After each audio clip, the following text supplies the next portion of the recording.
toxic husband or boyfriend versus strong husband or boyfriend. Ating pagkukumparahin. Unahin muna natin yung toxic husband or boyfriend. So, ito yung mga pinagagagawa ng mga toxic na mister or boyfriend. Una, sila ay nagiging maingay kapag sila ay mali. Pagka mali, sila ay mabunganga, no? Bunganga ng bunganga. Maingay. Another one, yung mga maliliit na issues, pinalalaki, no? Ginagawa niyang dramatic. Kung sino sa inyo ang mayroong husband or boyfriend na ganyan, malamang toxic yan. Another one, pinoproteksyonan lagi niya ang kanyang ego, sinisira niya ang relationship para maproteksyonan lang ang kanyang ego. He is willing to destroy his relationship, his girlfriend, his wife para lang sa kanyang ego. Ganun kalupit ang mga toxic na husband or boyfriend. Another one, sila ay malakas o matindi ang pangangailangan sa atensyon na tila ba'y ito'y kanilang oxygen. Parang kung wala nito'y sila ay nasosuffocate. Kaya sila gusto lagi ng atensyon, gusto lagi ng gulo, gusto lagi ng drama. Papansin, ika nga, KSP, kulang sa pansin. Another one, wawasakin ka, gagalitin ka, babalasubasin ka. Ngayon, pag pumutok ka na, sumabog ka na, nagwala ka na, sasabihin ikaw ay sensitive. Pag nagalit ka, nag-react ka, sasabihin sensitive. Pag umiyak ka, naghahagulhul ka, sasabihin, ang sensitive mo naman, you're too sensitive. Iyon. Okay. Another one, lagi siyang more on salita. More on salita. Salita ng salita. Pero, makikita mo naman yung action niya, kulang na kulang. Minsan nga, zero action. Okay. So, yung mga yan na binanggit ko, yan ay mga toxic na mister or husband or toxic na boyfriend. Pumunta naman tayo sa good news. Doon naman tayo sa strong husband or strong boyfriend. Una, kalmado, no? Kapag sila ay hindi inirerespeto. Kahit bastusin sila, kalmado lang sila. Okay? Ang silence para sa kanila ay kapangyarihan.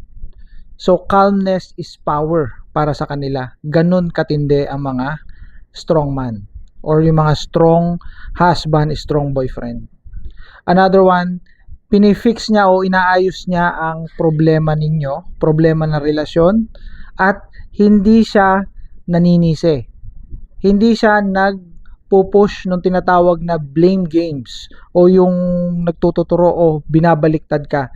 Yung blame shifting na tinatawag o yung nagdi-deflect. Yung nangyaring masama sa relasyon nyo o nangyari sa kanyang masama o ang nangyari sa kanya o ginawa niyang masama ay ituturo ka na ikaw ang may kasalanan. Hindi ganon ang mga strong na mga kalalakihan. Ang mga strong husband, strong boyfriend, hindi.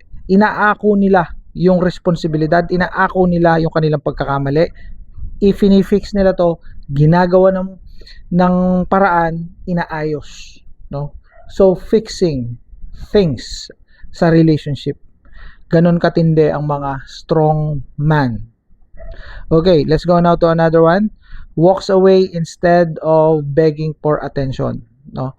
Kapag siya ay dinisrespect, no, binastos o hindi na inirespeto, halimbawa, siya ay pinagtaksilan, no? Hindi siya nagmamakaawa, no? Hindi siya nagbebeg ng attention. Kung hindi siya pinapansin, siya ay binabaliwala ng isang babae. Na lang siya. Nagle-let go na lang siya.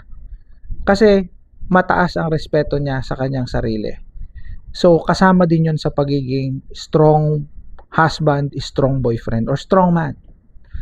Kung hindi na niya nakikita na siya ay pinahahalagahan ng isang tao, umaalis na siya. Okay, hindi niya pinipilit. Hindi niya pinipilit ang kanyang sarili sa ayaw sa kanya. Last, builds you up. may growth and development ka dito, binibuild ka. So, pinupush ka o minomotivate ka. Siya ay source ng inspiration, motivation, lalo kang ginaganahan bilang babae. Kapag karelasyon mo ang mga kalalakihan ganito, tinutulungan ka, pinupush ka, hindi ka hinihila pababa. Walang crab mentality dito na nangyayari. No, walang competition dito na nangyayari. Wala ritong competitors. No, hindi dito nagpapagalingan. Ganon mag-isip ang mga strong husband, strong boyfriend. Kahit na sobrang taas na ng babae sa kanila, no, kahit nahigitan sila, okay lang 'yon. Naiintindihan nila 'yon. Na lumiligaya sila sa ganong mga pangyayari. Kaya meron ka ditong paroroonan sa ganitong kalalakihan, sa ganitong lalaki. Okay, so comment down below kung ganyan ang boyfriend ninyo or ganyan ang inyong husband. You are blessed kung ganyan ang inyong partner ngayon.